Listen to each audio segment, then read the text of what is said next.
Let everyone get settled. Hello, my fave blondies.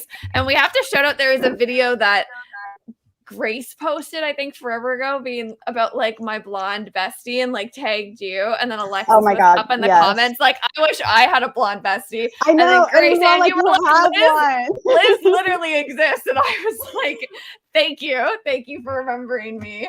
Hi, I'm seeing crowds in the chat. See the station head community showing up for the live. Appreciate you all coming from the radio show. We do a radio show before we start these live shows. So if you don't know what I'm talking about, head over to Station Head and join Stark Radio over there.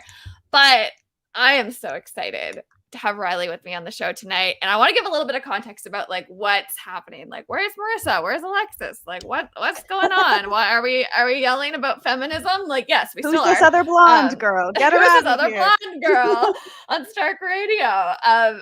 Riley is full of great commentary and stories, and we're going to be digging into all of it tonight. But a little bit about what you can expect over these lives over the next few weeks. Alexis and Marissa are still around. We're still hanging out. We've got tons of content planned and tons of streams that we're planning on doing over the next few weeks.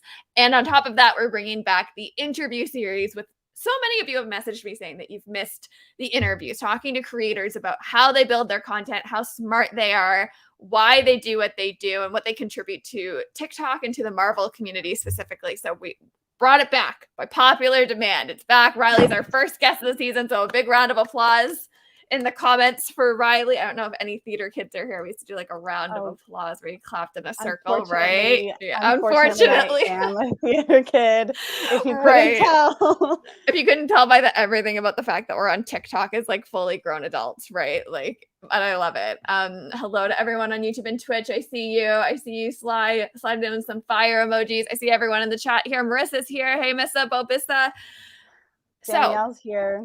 Danielle's here. Hey, Danielle. Lots of folks tuning in. See a round of applause going. All right, we're going to get the interview started. Welcome back to the Stark Radio interview series, everyone. If you have missed our interviews in the past, you can head over to YouTube. Back in May, I interviewed a series of creators, some of my favorite people on the app who make amazing content, Marvel-themed content. We emailed, oh my God, we interviewed female Peter Parker. We interviewed Eric at the Disco, Emily Uribe, who's coming back next week for a follow-up interview and to talk about her Eternals red carpet experience. Love Emily. We love Emily Uribe here on the show. And a lot of other folks. Nikhil Clayton we interviewed. It was a really great series. So we're back. Hello. OMG, it's Riley. Exactly my reaction. Riley's here. We're so excited. So hello. Why don't you introduce yourself to everyone in case folks don't know you? But I'm sure even if they don't know you, they've absolutely seen you on their For You page, especially during like WandaVision, Falcon and the Winter Soldier era. I feel like you were living in the For You page algorithm. So why don't you introduce yourself? My name is Riley. I make content on TikTok, mostly POVs, although, you know, any sort of content is good, is solid.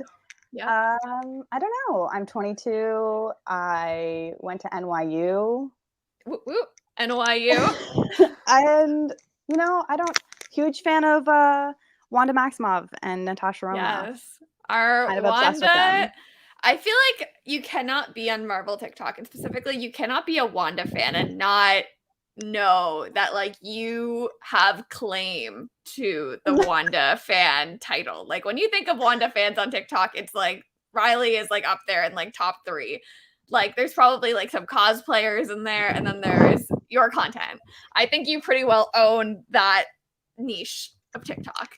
Is that a little bit concerning for me? Maybe, but it depends on the kind of brand you want to have. I think it's I'm really brilliant. Settled with it. I'm really, you know, content in my mild obsession, and I think it's good, and I think it's healthy. What's that? So. Yeah, the TikTok sounds like it's not a bad thing. Like it's not hurting anyone. No, exactly. And I want to show if you don't know who Riley is, I'm pulling up her TikTok here on the screen for everyone on YouTube and Twitch. You have 67,000 followers and 7.5 million likes. And something that's really impressive about your account.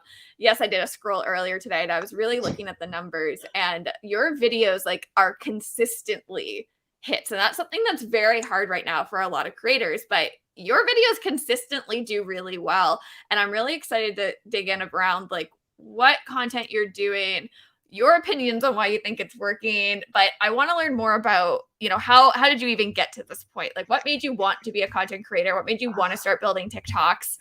Where did that kind of spark come from for filming these POVs and this kind of content? Were you a lurker first? Like, did you lurk before you built, or were you like, no, I'm all in on this? I don't know if I was a lurker. Well, we just, as previously mentioned, I am an ex-theater kid in recovery. Yep. But so like I liked acting, and I thought like that was always my strong suit. Out of the 3 threats, I was not like singing okay, dancing horrendous, awful.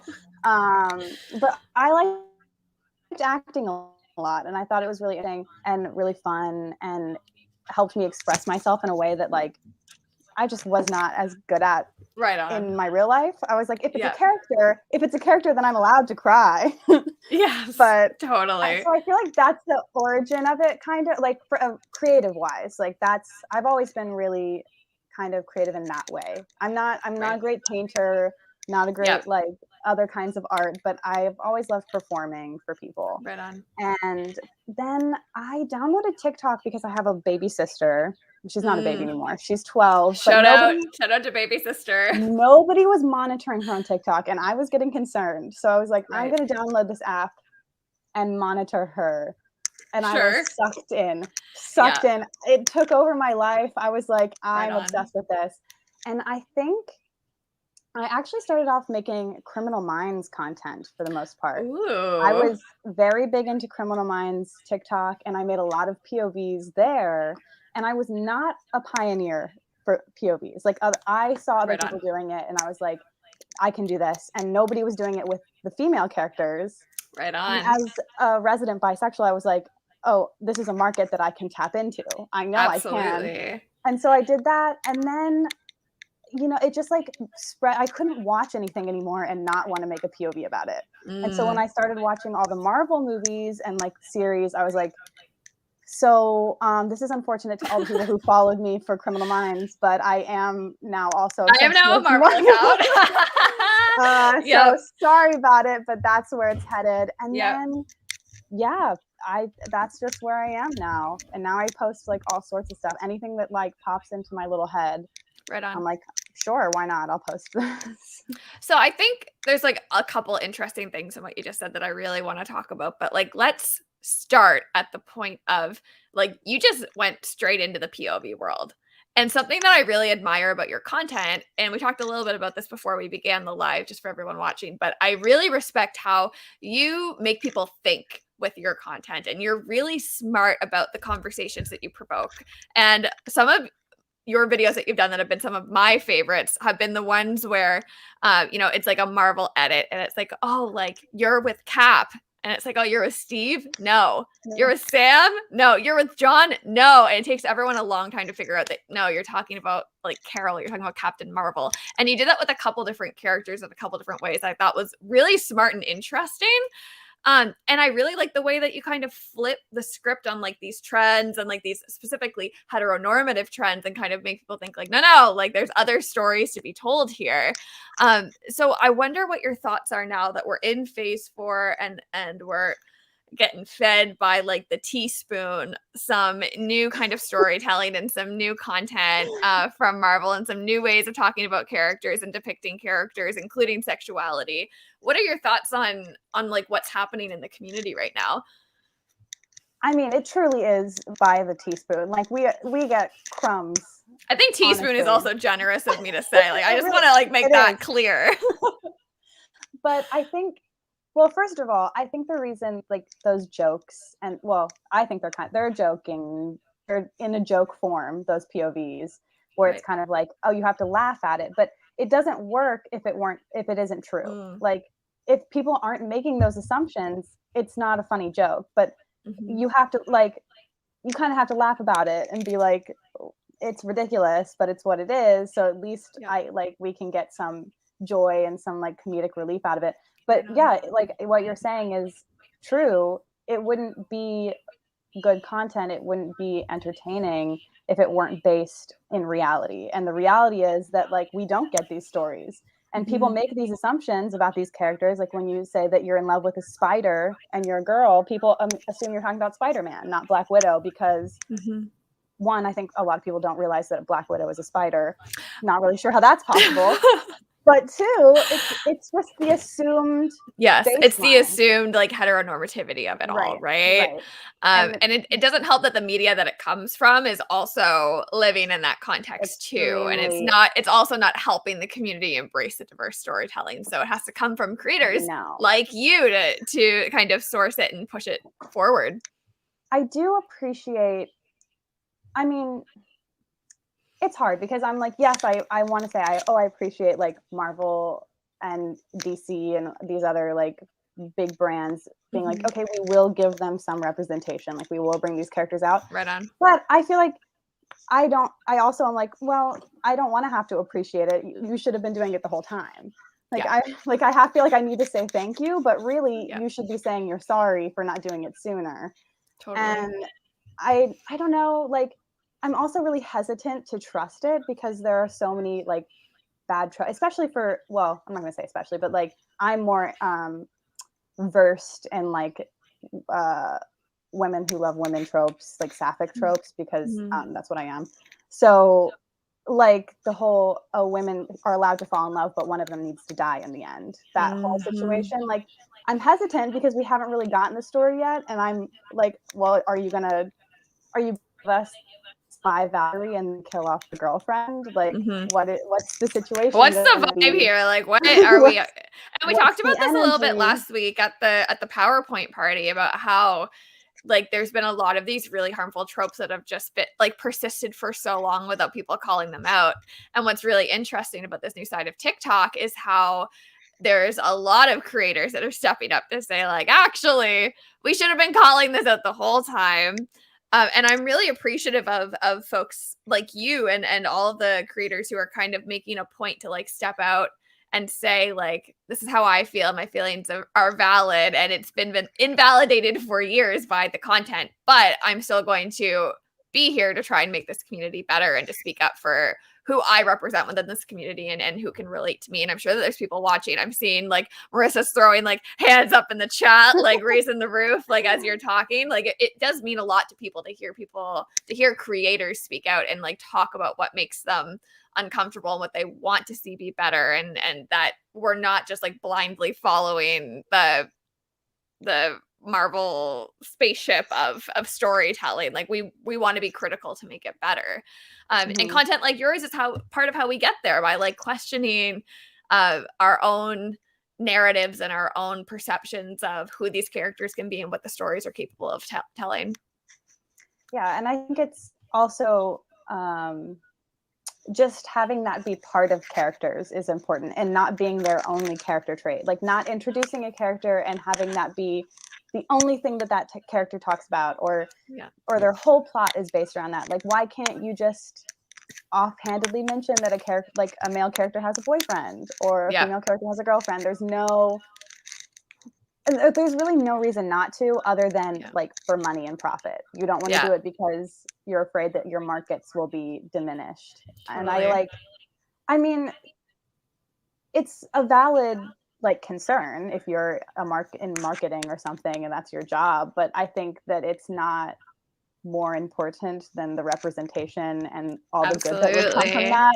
And I think that it's just like representation over profits. That is how we have to like talk about this and look at it, right?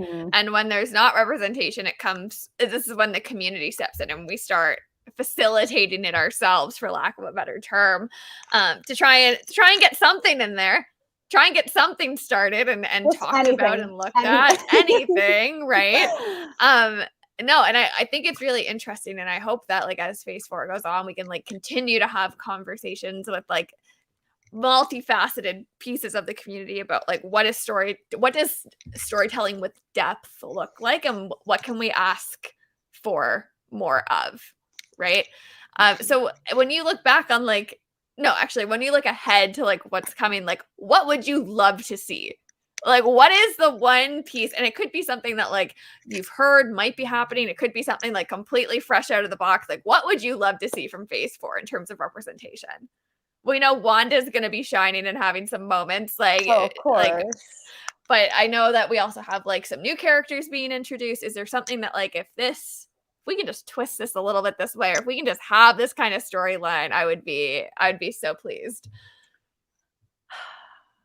Well, I will say I'm not extremely like up to date on all the like comics and things like that. I try and whenever I see something that's coming out, I will do my due diligence. I will do my research because I'm like very intrigued. But I don't fully know like all the characters that are coming, but I do know that it's an extremely diverse array. Like we have like Muslim characters and more characters of color and a lot of young female characters, which genuinely, like, I don't know if people talk about this very much. The MCU is like lacking in. I lot. There's Hold nothing. on. Like they're like, no. You cut out on my computer, but I could hear you on TikTok. But can you just restate that for the folks that are watching on YouTube and Twitch in case you cut out for that? Yes. Try again.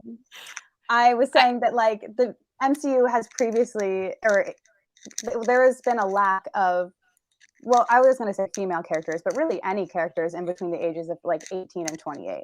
And I think, I don't know why, but I do feel like more of that's coming. And I think that that's like really exciting because I don't know, it's just nice to see that on screen. But characters of color, characters from different ethnicities and racial backgrounds and religious backgrounds. And it's really exciting to see all of it. But I will say I am I'm obviously very excited to see what they do with Valkyrie and Loki / Sylvie. Like I'm very, I don't know if I would say I'm hopeful, but I'm very like intrigued about it.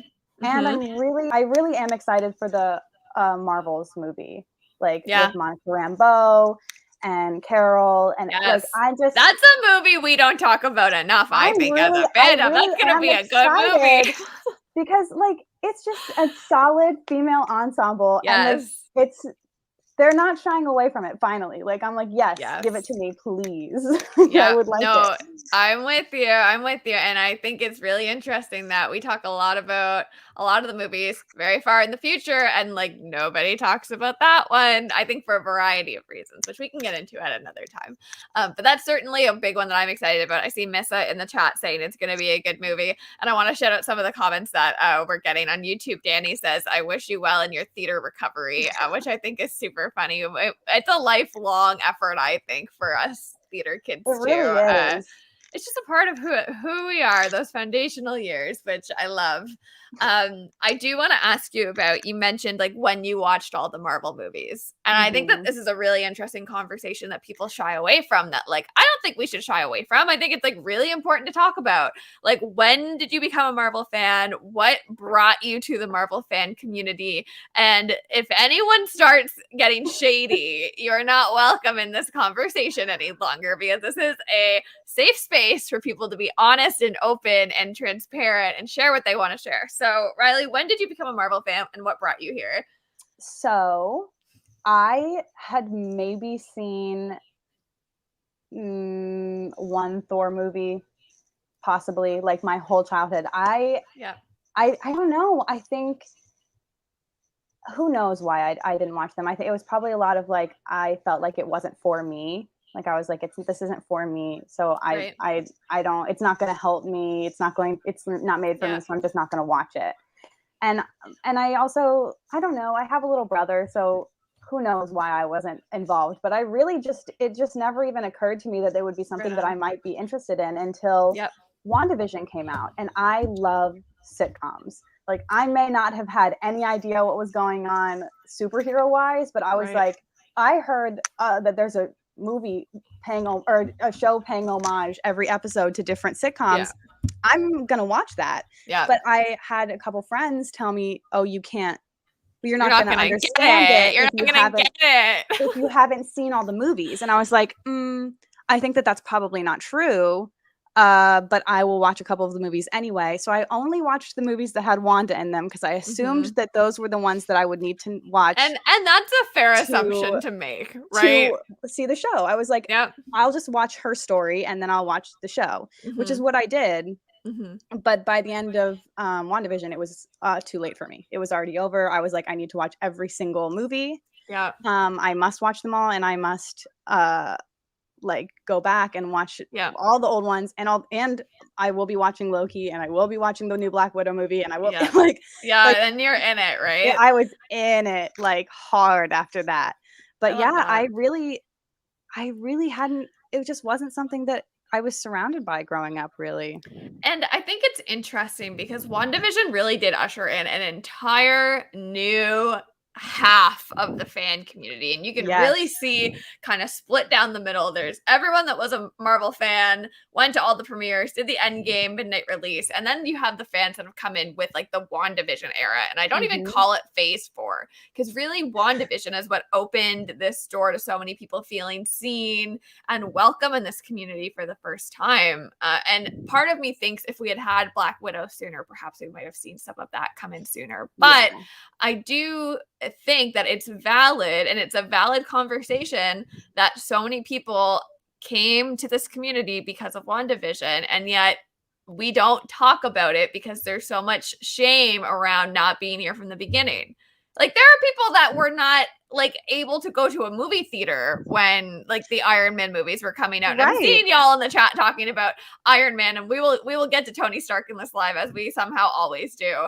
But how has your experience been trying to be a creator, trying to be a member of this community, and kind of seeing the gatekeeping and seeing the toxicity at times that comes from the folks that believe that being new to a fan community is not necessarily a good thing? I think it's interesting because I think, well, first of all, I think people assume that I am not new.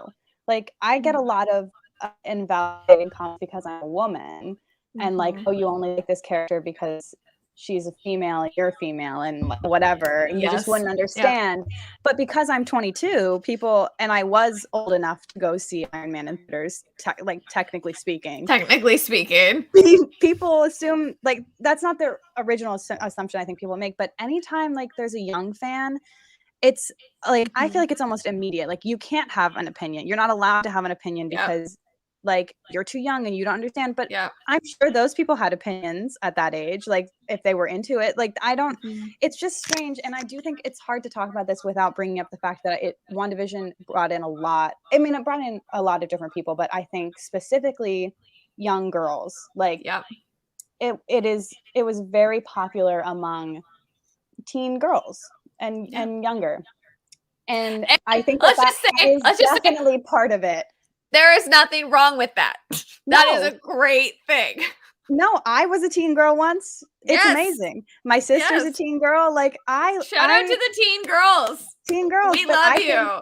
People just like people. I say people. It's men. It's just like a negative to them. It's an automatic negative. Like, oh, WandaVision fans are young girls, so like you. And I think you can't really talk about it.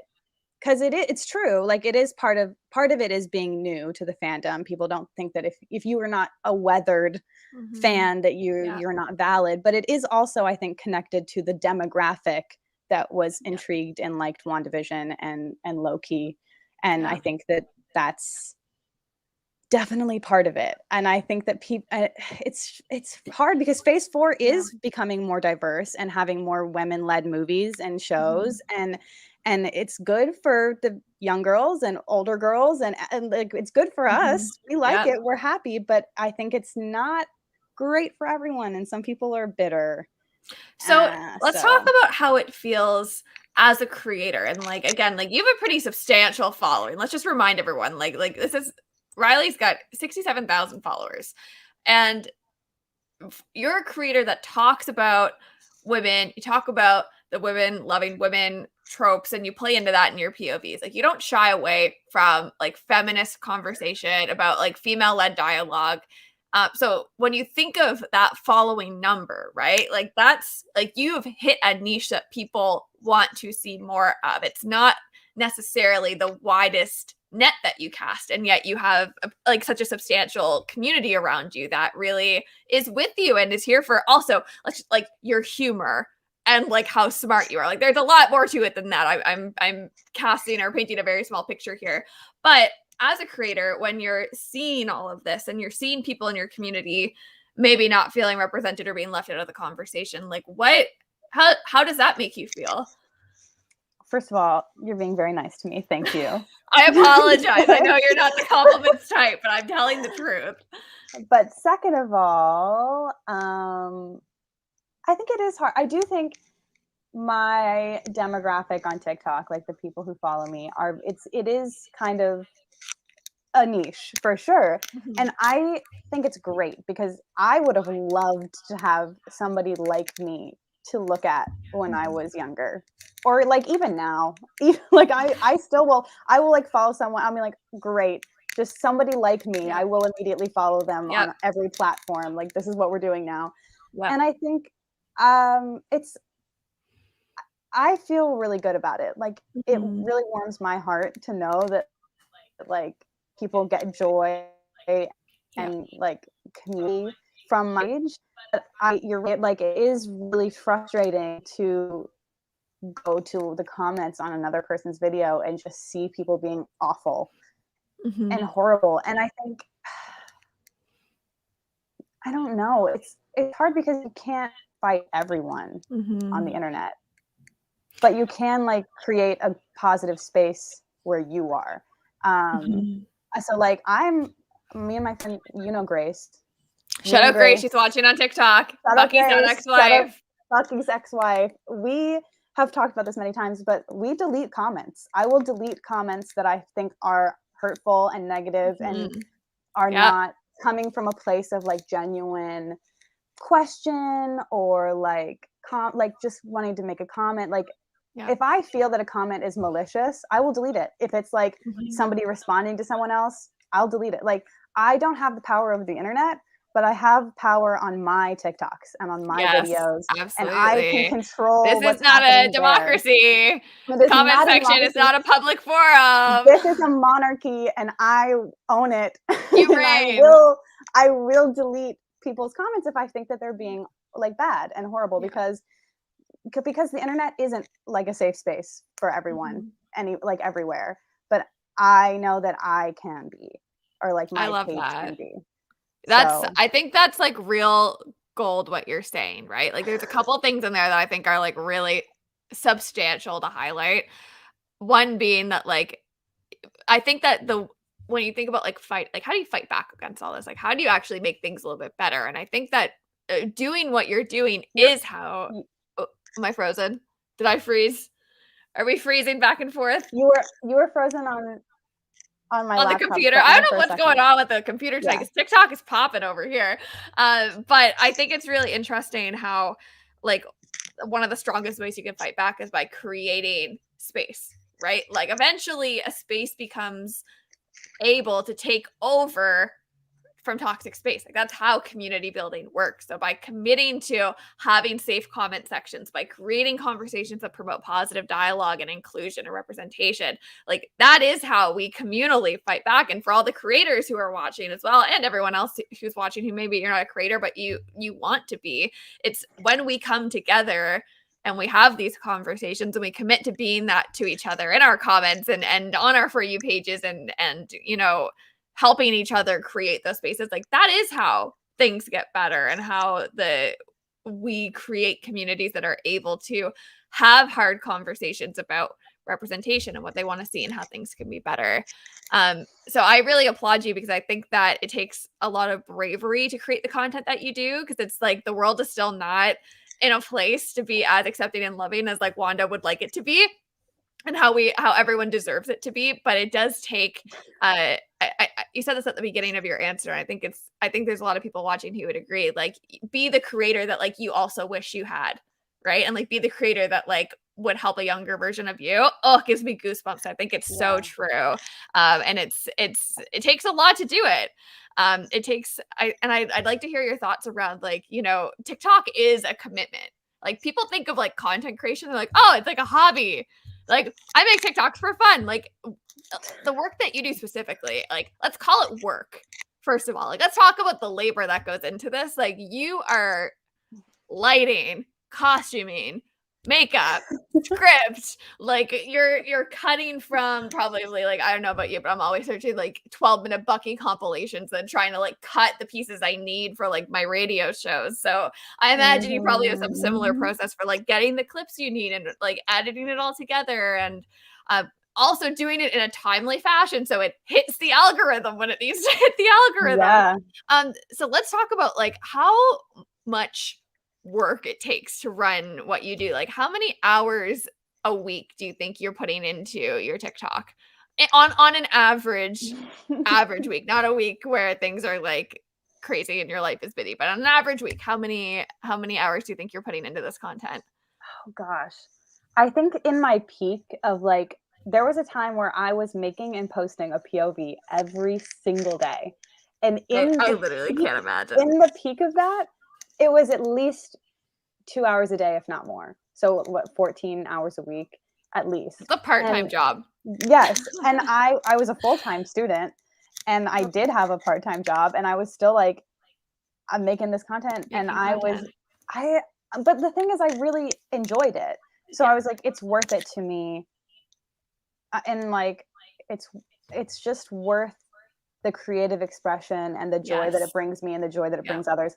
I do have a full-time job now, and if you've noticed, I post POVs a lot less because I just don't have the time, because it's very time consuming. It's, you know, I purchased a green screen. Ooh, I love that. Yeah. Like I have to film it, and then I have to like find the background and edit the background, and then like overlay myself onto the green screen, and then edit the audio, and then like you said, find clips of the other characters that I need. And sometimes, like, if I'm really ambitious, I'll like edit myself in the same frame as them, which is always like ridiculous. And it just takes forever. And I don't know how. I do have like Adobe After Effects on my laptop. Don't know how to use it. So I edit all of it on my phone. And my phone is like on fire all the time. Do you also get like I will literally be like halfway through recording a TikTok, like I'm still I'm not in the captions. I'm not in the edit. I'm recording the TikTok on my phone's like, you are out of memory. Like, we got nothing left to give you. If you don't delete every photo you've ever taken right now, I'm going to shut off and never turn back on. I already pay for like the most storage that Apple is willing to give me. Like they're like, no more. No more storage. There's no more space on this iPhone. And I'm like, please, I need find one more ounce of space. I need to screen record this scene of Wanda. I need it. They're like, no. But and then you're trying to like make the choice of like, what do I delete? Is it like this TikTok that I would like that I might post someday, or is it like this photo of like this very personal memory? Like, that's what I need. Yeah, like screenshots of something that I really wanted to remember. Like, that's gotta go. Yeah. But yeah, it is. I think it is a lot of work, and I it's enjoyable, but it is frustrating if someone like tells me that it's not a lot of work. Like, I don't need people's validation, but I don't want them to decredit me either. I think that it's important to point out that creators on TikTok, not just like me making POVs, but like people who do acting videos, and people who like do singing videos, or there are people who do full-blown like productions that I follow. And I'm like, okay, I'm watching a small movie right now. I think it's hold on. As a lot of work, because I lost you. I'm sorry. I lost you. Try again. Okay, am I back? Yeah, you're back. Okay. I was just saying, like, people don't want to recognize it because it's on a phone. It's on your phone screen, and they're like, it's not hard then. And I think it's interesting because I feel that it's a pattern. I was around at the beginning of YouTube, and it was very much the same thing. People like from TV or from big media, I don't know how to Yep. describe it. They didn't want to recognize it as a viable either career path or just like a creative path. They were like, it's not a real short film because you posted it on YouTube, or it's not a real, like, you don't have a real fan base because they're all on YouTube. And I think that it's really interesting to see it happening again, where it's like, I don't know what you mean, because there are creators on here that are getting, like, they make their living by doing this. And yet, and like, they're getting these amazing opportunities to go do things that like you'll never be able to do. Your following alone could fit inside some of the largest stadiums in the States, which I'm sorry, that's a bit of a terrifying thought, but how do you discredit that? How do you discredit people who have like 500,000 followers, like female Peter Parker? She's popping off. Like it's a small country of people that follow Jess. It is a small country of people that follow her. So yeah, I'm with you. I think that like the way that people discredit the platform and the creators is really disheartening. And then on top of that, the work that's actually happening on these platforms, including what you do. Let's not count you out of the conversation. Although I know there are literally people that are like posting these 4K, like Dolby surround sound situations, and I'm like, I don't even understand. I don't know what's happening. Like, what? My phone doesn't do that. Like, what are you using?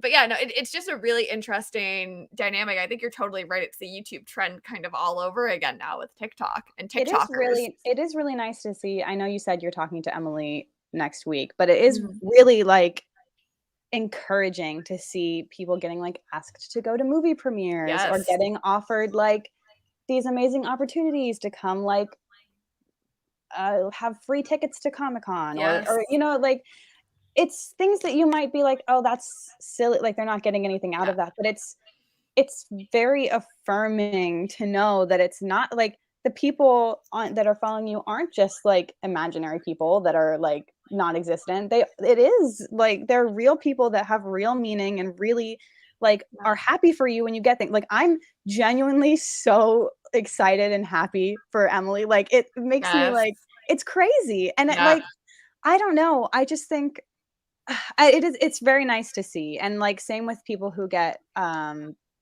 brand deals, stuff like that. It's sponsorships. It's like, I don't know. I just think that, but it's frustrating if somebody's like, oh, you don't deserve that because it's on TikTok, or you don't deserve that because it's on the internet in general. I don't know if it's just hard for some people to understand or what, but there's so many layers. It is important to talk about how there's so many layers, right? Like it's not believing the industry is legitimate, being a woman, being a bisexual woman in your case, like and then depending on the creator, there's like a bazillion more layers of it, right? But I think that like it's really important to have these conversations, like for you to be saying what you're saying and to talk about it as like for everybody watching, like for all of us to be able to come together, and like when we legitimize it in our own circles, that's how other people also accept it and like take it seriously, right? And that's like half the reason why we do the show, is to prove that like there's so much legitimacy in this work, in this labor that we do, and that it's like worth taking very seriously.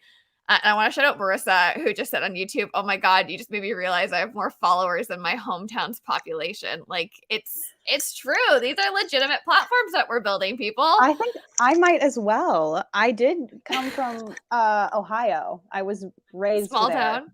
So I'm sure. Yeah. I lived on a farm. So oh yeah, less than 67,000. Oh, sure. So you grew up on a farm. What kind of farm?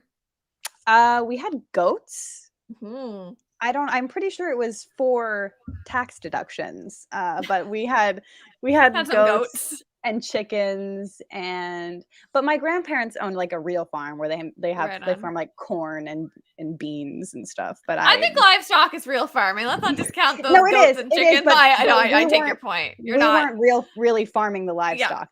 Yeah. Like You had some chickens and some goats. There's no produce really coming out of it at Yeah. all. Yeah. They were basically glorified pets, but I love it was it. fun. So okay, of Natasha and Wanda, who would do better on a farm? Oh gosh. I have to say Wanda. I feel like it has to be. I can't imagine that Natasha has ever probably been around, like had time She to was just like around although the she was on pigs and Black Widow. the pigs and Black Widow, and you have to Yeah. assume that she spent some time at Clint's family farm. Yeah. But I don't know. On your farm specifically, who do you think would do better? On mine specifically, I would say Wanda, because it was very much just like, petting some goats and like very cuddling chill. a chicken. So I feel like she would just like, I don't know, hold on to it and do a little bit of this. Great call out coming from TikTok from AMZ Jordan, from living on a farm to going to NYU. Nice. You really did the big migration that I feel like is very popular of like, is Ohio considered the Midwest? I'm not from the US, so I don't know, but like, Yes. to the East Coast, like farm to big city, like you lived that life, and theater and all of it. I love that for you. I did. So where are you in New York these days? No. So my family moved to Pennsylvania fairly recently, outside of Philadelphia. And so I'm hanging with them while I apply to law schools. She's gonna be a lawyer. I don't know if I'm going back to New York or maybe going to California or somewhere else. So it's really like up in the air right now. But I did not want to pay the journey takes rent. You. I did not want to pay New York City rent while I waited to see where the journey took me. Why not? Right? No, I respect that so much. I think that's so cool. So when you're a big hotshot lawyer fighting for representation for everyone, remember all of us. Marissa saying she educated. She certainly is. And I just want to say quickly to everyone watching on TikTok, we're about to begin a game. You can come see us play live over on YouTube and Twitch. The link is in my bio. It should be like when you go to my profile, it's a YouTube button. You just like click on that, and then you'll come see our faces. And we're hanging out over here. And hello to everyone watching on YouTube and Twitch. Thanks for hanging out with us tonight. Riley, I have a couple more questions for you before we dig into our game. Specifically, I want to talk about, we talked a little bit already about what's coming up next for phase 4, but I want to talk about like what's coming up next for you and your content. Like, what can people look forward to? What are you excited about right now? I'm not necessarily like committing you to plans, but just like what's going on with your content? What can people come find on your account these days? Well, I was not invited to the Eternals premiere, so I'm very excited to watch it. There we go. When it comes out, and you can expect some Gemma Chan oriented POVs, I imagine. Once again, haven't seen the movie, but I have to imagine that like, what can I say? I mean, Angelina Jolie is in it. So that's probably going to happen. Just like a lot of casual simp content. And May isn't that far away, and Multiverse of Madness is coming, and my girls Wanda and Christine Palmer are coming for us. Right on. So it's true. That is what I'm excited about. True. You're completely correct. I'm really looking forward to next year. Lots of fun content. I'm still not over Dune. Like, I'm very much still on the Dune. I have not seen it. I did see your TikTok telling me to watch it. Did you listen to my listened to the whole thing. I was like, thank you. I appreciate the view. I guess I should see it. Grace told me that it was long, and I was like, I don't know if I can sit through a long movie. Listen, I got a story, everyone. Okay, if you haven't seen Dune, this story is specifically for you. If you have seen Dune, you're gonna know exactly what I'm talking about. So I'm one of those people, when I go to see a movie, I am Googling beforehand, like, at what points in the movie do I go to the bathroom? Like, I need to know the timestamps, because I get up and I run and I come back and I don't want to miss something important. And I literally like start a stopwatch on my smartwatch, like when the movie starts, and I have a list on my phone, and I'm like timing the movie to the list that I have so I can go run. And that is how I go see movies. And when I saw Dune, I was watching my stopwatch. I'm watching my list. I did not get up once. And that movie is almost 3 hours long. And by the end of the movie, boy, did I have to use the bathroom. But 2, I could not believe that almost 3 hours had passed. That's how good it was. That's crazy. It was Okay, insane. fine. And I'll watch I couldn't I'll believe watch it. Thank you. Go see Dune. Go see Dune. Genuinely concerned Liz will stop being my friend if I don't see Dune. I mean, is that a risk you're willing to take? And that goes for everybody watching. Is that a risk y'all are willing to take? Like, you haven't, wait, hold on. Grace is really calling you out in the chat right now. The girl hasn't seen Titanic because it's too long. You haven't seen Titanic? No, I've seen the end. Listen, it's real. It happened. I know what happens. Yeah, it's okay. true. No, It's I very haven't. true. I can't. Like, I haven't seen Les Mis either. I know we said I'm a I'm theater about kid, to but kick you it's off the too show, long. Riley. We're about to start a whole new series called Riley Watches Movies That She Should Have Long Ago. Probably, like, yeah, I need to. Well, make a list. If anyone else wants to ask Riley if she's seen a movie, you can start dropping them in the chat now. We will keep asking as the game goes on. To be fair to me, I hadn't seen any of the Marvel movies before last year, fair. so clearly That's I'm fair. not doing great for myself in the movie sector. We're not coming to you from a gatekeeping place. We're coming to you out of a we want you to be a better person place. No, you're pushing me through the gates. Pushing you through we're trying to push you through the gates. Exactly. We have the doors wide open. We're doing all we can. Sly is asking, can we do a watch party? I'd watch if I get to hang out with y'all. For Dune?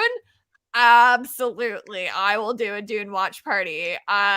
Here's something else that's really funny. Perhaps I can convince my sister to come do a watch party with us, because I went to see the movie with my sister and her partner, and we were the oddest group of three because I had only ever seen the advertising for the movie.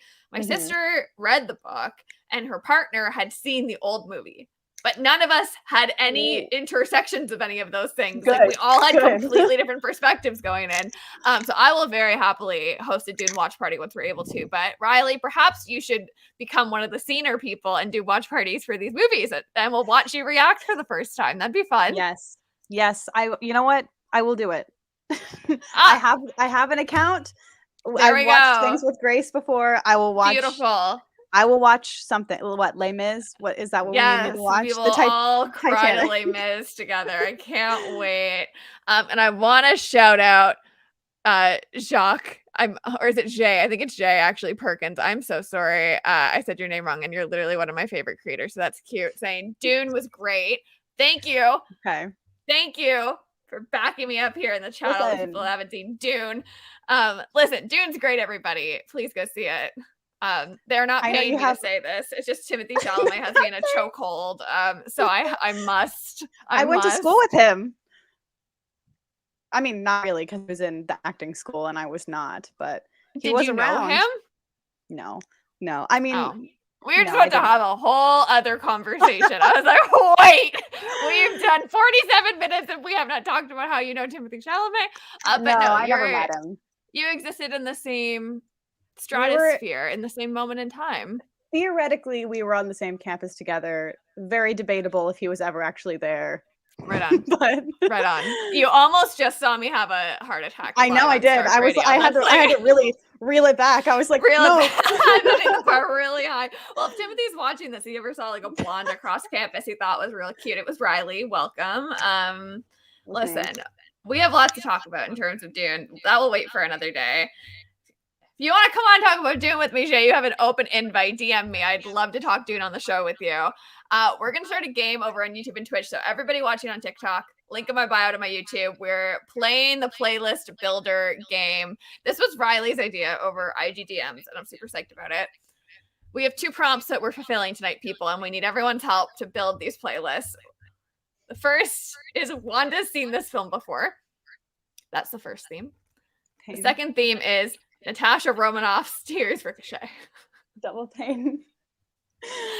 So we need to determine which songs fit on these playlists. They can be Taylor songs, as per if you're not understanding what this is based off of. I have 2 playlists that for everyone from StreamYard. If you're from StreamYard, drop a crown in the chat. We regularly are. If you don't know, I have a radio show. I do the Stark radio series that I do here on TikTok as an actual radio series, and you hear the Avengers voices and they make radio requests, etc. And we also just listen to playlists for fun. And specifically, I have a playlist called Bucky Barnes is a Mirror Ball. And Mhm. everyone has fallen in love with this playlist, not because I've told them to, but because I get DMs every day from people being like, I love this playlist. I listen to it every day. And Marissa's one of those people. And It's a good Riley was, playlist. it's not a bad playlist. It's linked in my bio if you want to listen sometime. But Riley's like, we need a playlist called Natasha Romanoff's Tears Ricochet. And Yes. I couldn't agree more. Because I they think this do. is, Because they really do. they really do. And I think Absolutely. every time I listen to My Tears Ricochet, I do think of Natasha Romanoff. And I don't know what that says about me as a person, that I really can't listen to hardly any Taylor Swift song without making a direct MCU correlation. Listen, that's me and But Bucky Barnes. This is literally me and Bucky 24/7. I can make anything I want about Bucky Barnes. So I literally relate to you so hard. Is I don't mean to cause controversy here, but oh boy. do you lean more towards Natasha or Wanda, or are they fairly evenly matched?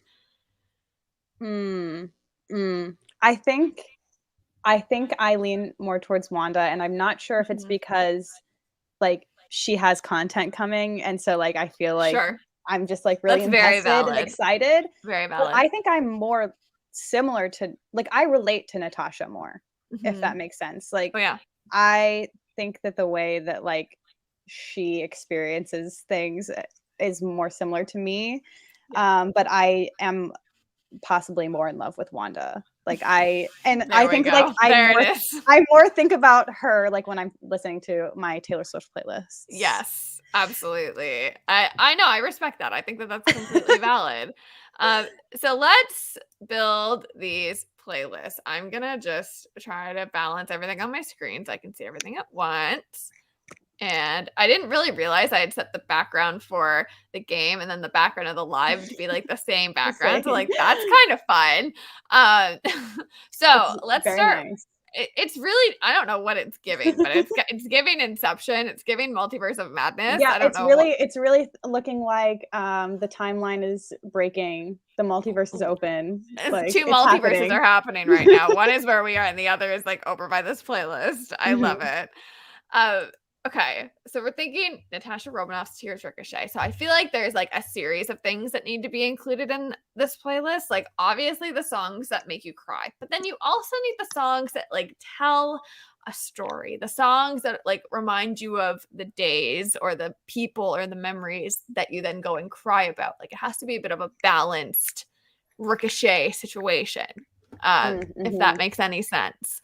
So if you're watching and you have ideas, start throwing them in the chat. But do you have any immediate songs that you're like, there is not a Natasha playlist without this song being included?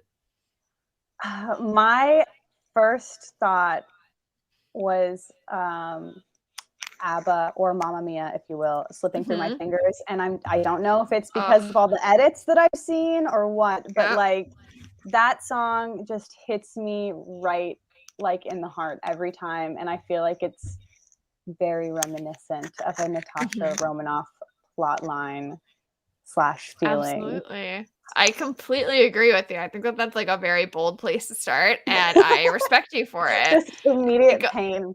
Immediate pain, but in that like very specific ABBA way where they kind of like sneak up on you and get you, Mhm. right? Yeah. Mhm. I think obviously we have to put My Tears Ricochet. I mean, Um, you have to. yeah. It's in the title. Yeah. And it's really the line, I can go anywhere I want, just not Just home, that not like gets home. me in terms of Natasha. Cause it's like, yeah, like she can't, cause like her home was never real. And then like what even is home to her? And is it like the people she's lost? It's like, oh, there's like just It's bad. And then like even like we gather stones never knowing what they'll mean. The soul stone, like I can't I every word of that song I sit and I listen to it and I'm like, wow, this was they written did about that. Natasha Romanoff, actually. Like Yeah. Miss Swift herself Sat down and said, let me sat write a down Black and Widow anthem yep. right now. We're getting a lot of suggestions in the chat, so I'm just gonna pull some up. Okay, Grace is please suggesting do. the Archer, which I think is interesting. 'Cause to me, that's got like a Clint nod to It it as well, does. and It it's kind does. of like I'm the Archer, I'm the prey. Like it's like that's the whole thing. It's the We have duality. the duality of it all. Marissa suggesting Marjorie. Oh yeah. One of my favorite Taylor Swift songs, period. Same. For me, Same. this song is all Steve Rogers. I cannot think of Marjorie without thinking about Steve and the lives that he's lived. And we kind of talked about this a couple episodes ago with Marissa and Alexis, and we roasted Steve Rogers for like 4 weeks straight through different musical like setups that we had. But this is one song that to me is tainted by Steve. But when you think of this song, what do you think? Well, I think this is interesting. Marjorie is one of the only, I can see like how it relates to Natasha, but it's one of the only songs that I listen to and don't think of the MCU because I know that it's about her grandma. So I always connect it to my grandma. Like Aww. it's just like I simply cannot unintertwine it. It's all together. I feel you. Marissa adds every Elena and Nat edit to Marjorie has broken me. I think Grace is the one that like requested or not requested it. She was like, nobody make a Marjorie edit about Elena and Natasha, and then like 20 people did immediately. Yeah, I agree with you. This is all Grace's fault. Thank you, Grace. Thank you, Grace. To which Grace is saying, Marissa, shut up. Do you want me to cry? We love a feud in the chat. Like, honestly, we love it. And I want to also add that I say this almost every time we play one of these games, but at a ghostly scene, I forget what her name is, but so good. Her edits. So good. I'm sorry. The best. Everyone, I appreciate many editors on TikTok, but for some reason, she specifically is out to get me with the edits. Kelly's her name. Thank you, Grace. Kelly is specifically out to get me. I need to get her on the show to talk about what. Kelly lives rent-free on my For You page, first of all. It's so true. And I'm happy about it. Thank you to Blurry Ray who just followed on Twitch. I just got that notification. Sorry to cut you off. I like to shout people out as they're following and subscribing. Wink, wink, nudge, nudge, nudge to everyone. Wink, wink, but wink. I only get the Twitch emails that come through. I'll see the YouTube after. But anyway, I apologize. I cut you off. No, I was just like, I'm grateful. Like anytime, I love those edits. Like I'm happy to see them. Spot on, and they're fast. Yes. They're always more. They're already existed by the time I've thought of them. Anytime there's a new Taylor Swift song out, Kelly has it out within the hour and edit's been made. And I'm like, we've never heard this song before. How did you do this? And I'm nervous for myself with this, Red Taylor's version on the way, on the horizon. I'm like, I don't know if emotionally I'm going to be able to manage what the editors have on the drawing board. Absolutely. Listen, if I was an editor, what I would be doing this week is compiling potential footage. I'd be like, listen, what hurts? Listen. Let's get a folder built ready to pull from. Pain. I call it, the folder's name is Pain. And then as soon as I hear a song from Red being like, okay, this is this, it's like a little puzzle, put it all together. Grace says, I'm paying for Kelly's rent on my FYP for real. Kelly needs to start paying for my therapy. I'm gonna send this to her after, so she knows how much we appreciate her. Apparently she did an edit today with Funeral by Phoebe Bridgers. Now that's a song that I would put on this playlist. I would agree. I would agree with you. Yeah. Is there another Phoebe Bridgers song that might take the title over Funeral? I think Motion Sickness is good competition. I think Motion Sickness might be more, to me, it's Wanda. More Wanda. And also because she's literally going into people's heads like I would have emotional motion sickness. Like, man, you couldn't pay me to have that superpower. I'd be like, I'm not going to use it, actually. That's fair.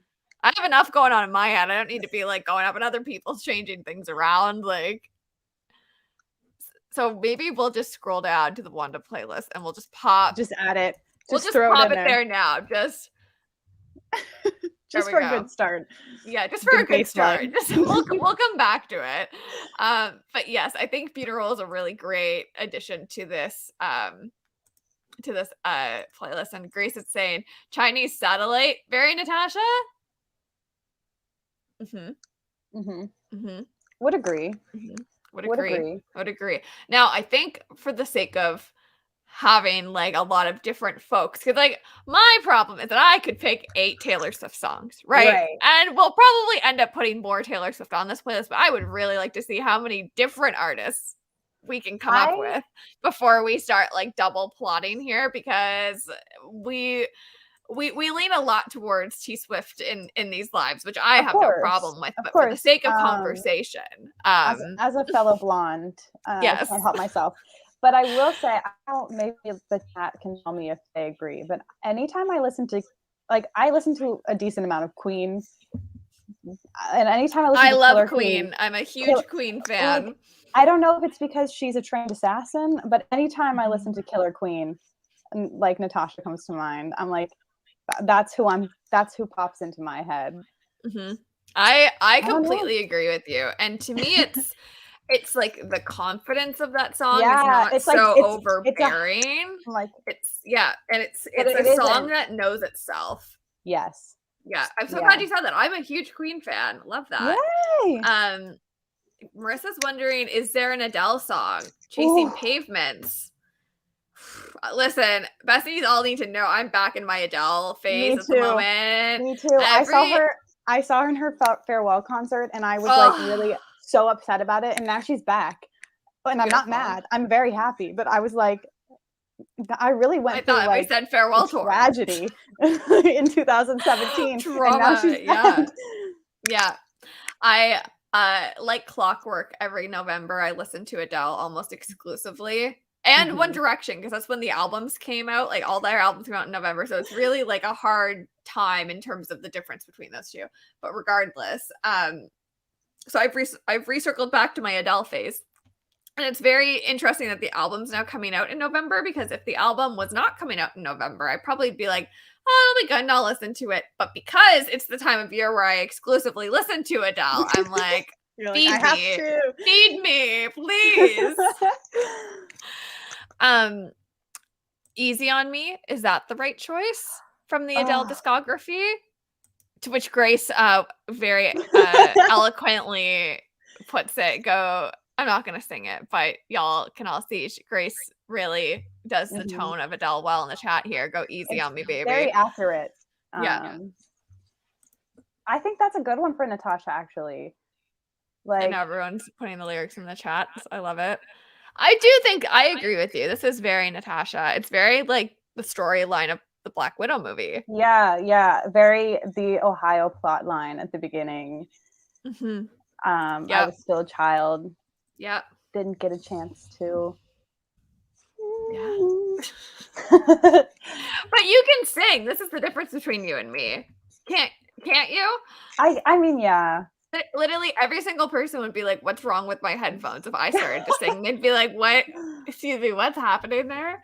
I don't know. I wouldn't say like it's a talent, but I do definitely do it a lot. And I enjoy it. I can't speak for anyone else, but I do it quite a bit. I do sing.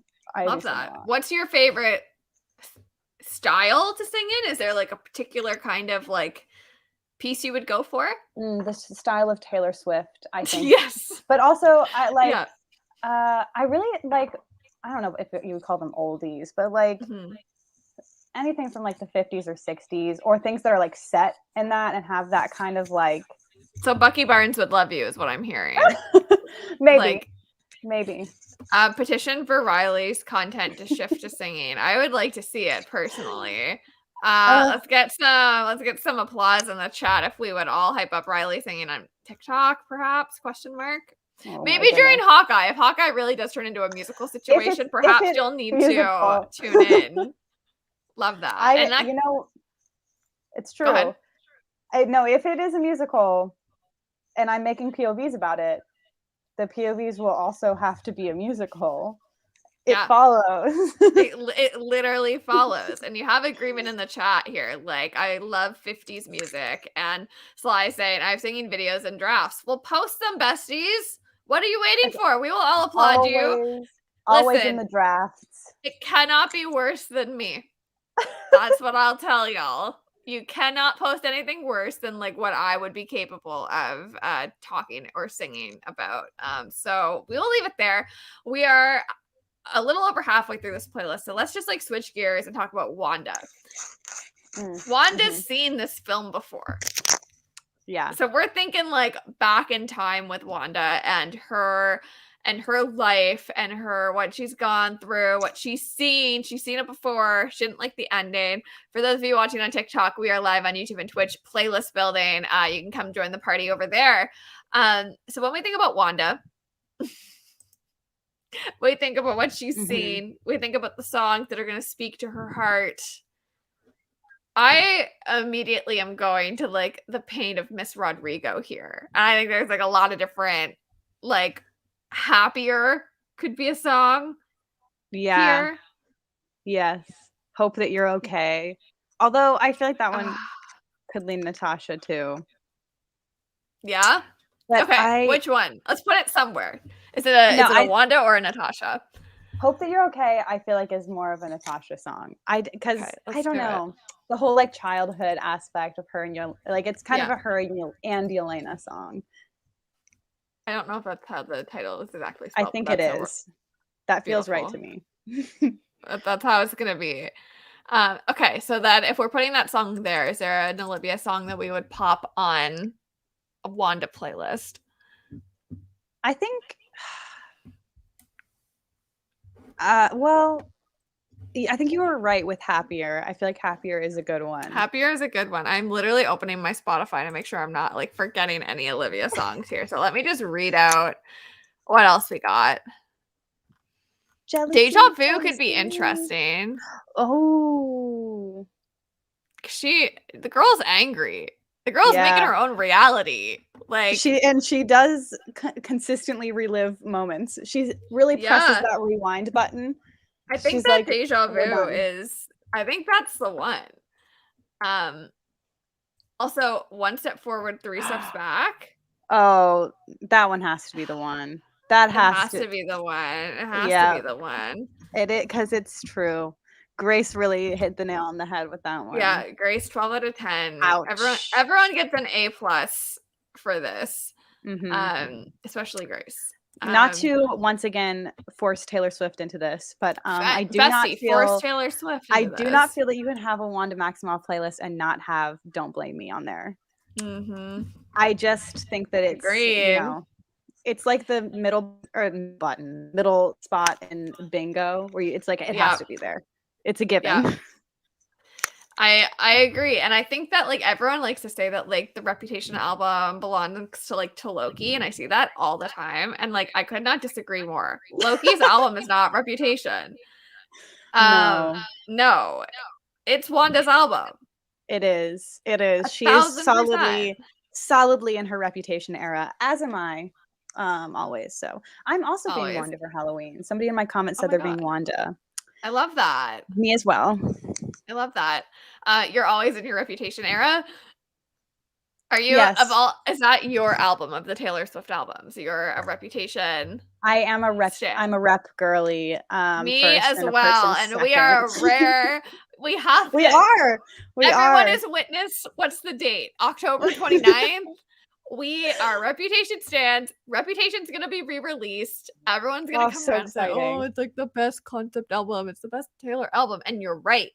But we want to claim now that we are fans of that album, so that when we say it later, people do not.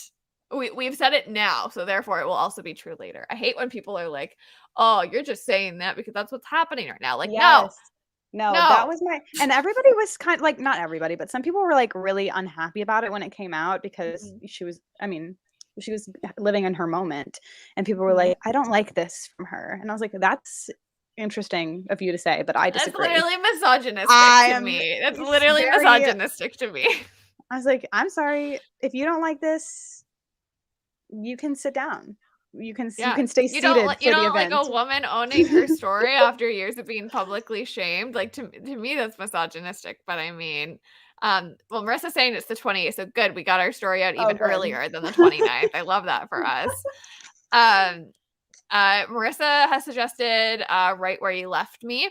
Yeah, I agree. I was hesitant to say it because it's another Taylor Swift song, but no, to me that's a Wanda song. To me, that's a Wanda song. Because Oh, Natasha, right where you left me, to me, Natasha was like around. Natasha, well, well, I don't know. Now I'm thinking about it. What do you think? I would lean Natasha, and I'm trying to come up with an eloquent reason as to why, and just like nothing is coming to my mind. I just feel like everybody else got to move on and like live their lives and Yeah. finish, and she was just like living in that tower for years, like Oh. right where they left her. Yeah, y'all convinced me. I did not think that was a Natasha song, and now I do think it is.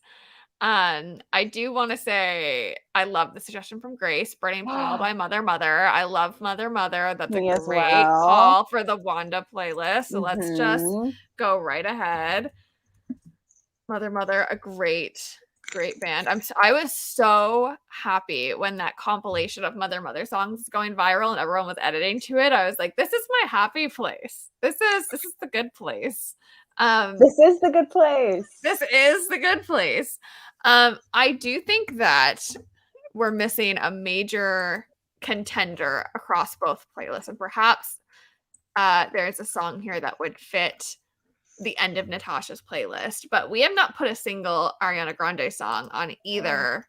And when we're talking about like, Ari's got some bangers that are sad. Like, let's be real.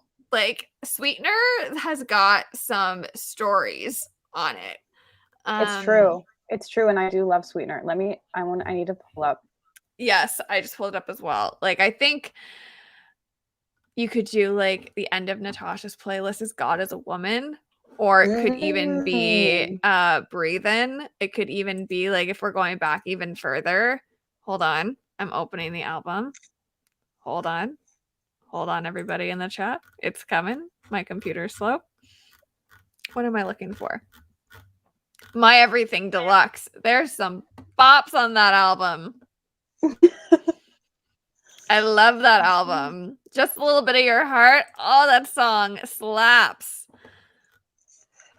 It's a sad one, though. A lot. It is. She does have some really sad ones. I feel like people kind of just like, they're disguised so by these like fun beats and stuff. It's like, no, man, she's got sad stuff. It's sad. Yeah. I don't know. I do think God is a Woman belongs on here somewhere. Mm-hmm. Like, I really do. Because it's like the redemption song of the playlist. You know what I mean? Like, we've been sad, we've been crying, we've seen this film before. I feel like Natasha needs like one more sad song. Like, we can't go like full God is a Woman at the end of this. Perhaps Wanda's will get there. Also, we have to add Exile to Wanda's playlist because that's the title of the album. So we have to include that. But keep the suggestions coming in the chat as well as we polish off these. In the last few minutes of this live, we've got a couple more songs to decide on. So if we're not, I will bring up Grace again. We both really are obsessed with the Achilles Come Down song. And anytime I listen to, well, not anytime, but sometimes when I listen to it, I'll swap out Achilles for Natasha and pretend like I'm trying to talk her off the ledge. Oh my God. So maybe that's how we end that. It's a battle. It's an internal battle of like, what are you going to do? Absolutely. Like, save yourself or save everyone else. Yep.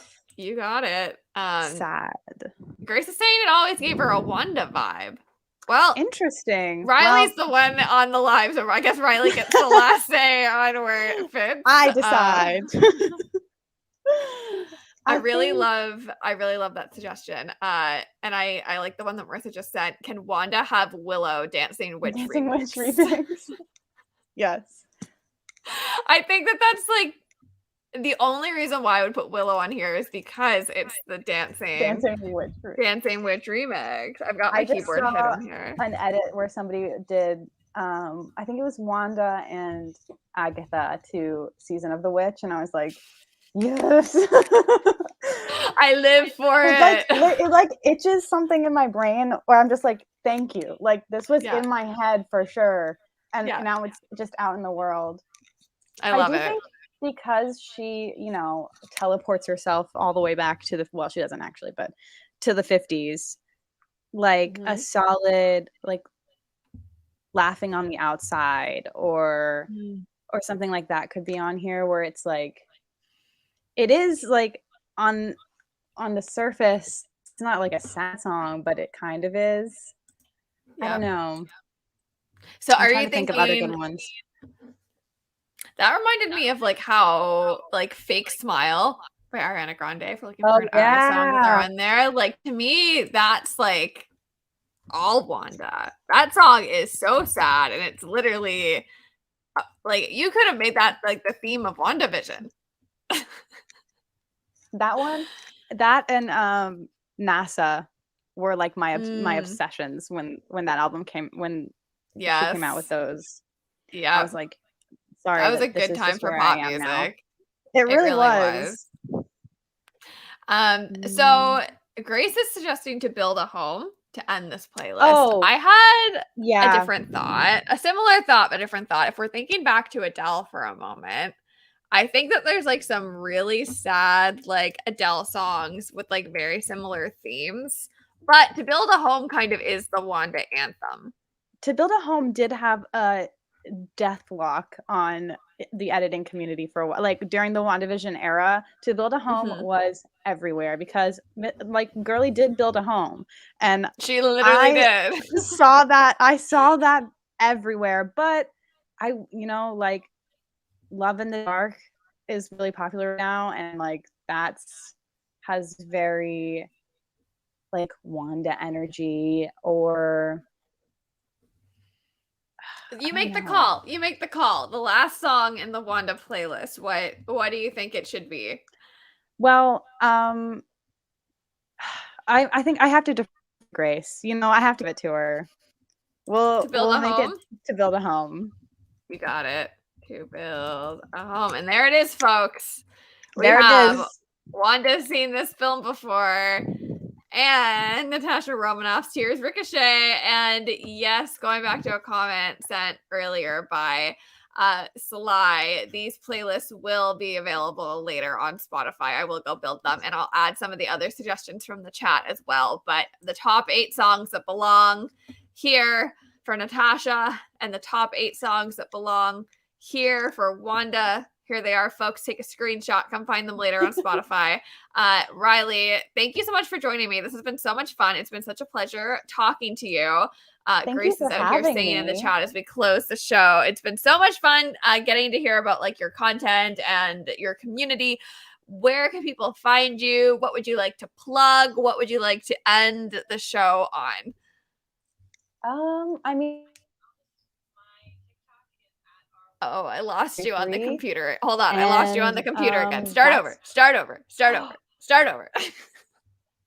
Imagine if it's just like me that's losing you and everyone else can hear you perfectly fine. No, it's fine. Hold on. I'm like, you can't. Now I'm out of focus. How did that even happen? Okay, it doesn't matter. Plug what you want to plug. Go for it.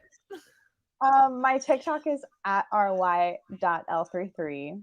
And that's pretty much it. I mean, you can follow me on Instagram if you want, but really my TikTok is where it's at. Come find me. I make POV content.